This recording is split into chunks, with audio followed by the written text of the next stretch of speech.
इंदिरा पांडे जी, जय श्री राधे। हे प्रभु, पहले सुना था कि गुरु मंत्र बिना पूजा पाठ सब बेकार है। महाराज जी, अभी गुरु मंत्र से पहले जो भी पूजा पाठ किया उसका क्या होगा? किसने कह दिया गुरु मंत्र के बिना पूजा पाठ बेकार है? हर कर्म अपना फल देता है, फिर पूजा पाठ कैसे बेकार हो जाएगा? जिसने कहा गलत बात कही, ऐसा नहीं है। हाँ, गुरु की कृपा के बिना मोक्ष प्राप्त होना या भगवत साक्षात्कार होना ये दुर्लभ है। पूजा पाठ व्यर्थ हो जाएगा, ऐसा कैसे हो सकता है?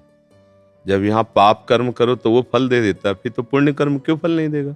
ये गलत बोला, जिसने भी तुम्हें बोला गलत बोला, ये सिद्धांत नहीं है, ऐसा सिद्धांत नहीं।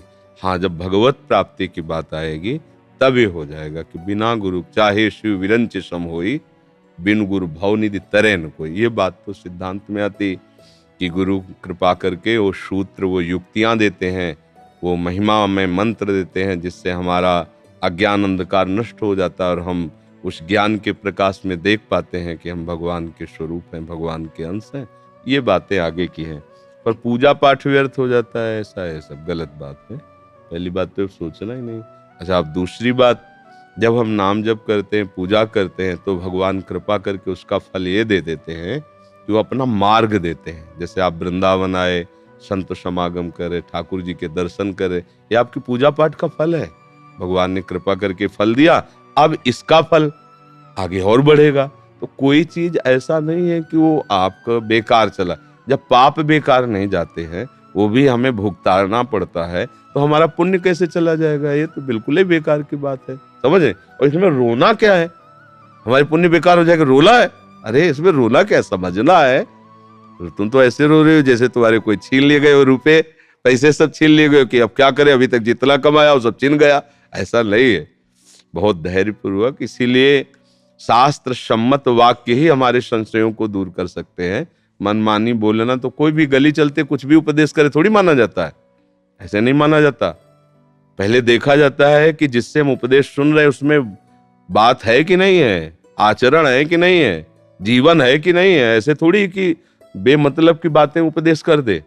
फिर दंड का अधिकारी होता है, भगवान उसे दंड देते हैं। अगर गलत किसी को गुमराह करे तो भगवान फिर दंड देते हैं उसको, उपदेश देने वाले को। इसलिए ये बातें बिल्कुल गलत है कि हम पूजा पाठ करें और गुरु नहीं बनाए तो हमारा बेकार हो जाए, ऐसा नहीं। जैसे आप देखो, वृंदावन आए तो आपको किसी से पता तो पूछना ही हुआ ना, वृंदावन किधर है, कहाँ जाना है। बस यही गुरु का काम होता है।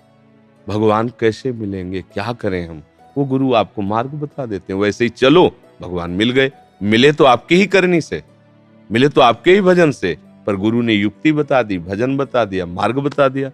तो ये सब बहुत सुनना भी चाहिए, बहुत सोच समझ के। नहीं तो जैसे भोले भाले हैं, सुना वो परेशान हो रहे कि हमारा जो 10-20 रुपया की अगरबत्ती लगाई, 2-4 रुपया का लड्डू का भोग लगा, सब बेकार चला गया, ऐसा मन में आता है। ऐसा बेकार नहीं गया। एक क्षण का भी किया हुआ पूजन भजन कभी व्यर्थ नहीं जाता। भगवान के प्रति किया हुआ कोई भी कार्य कभी व्यर्थ नहीं जाता है, ये बात समझ लो।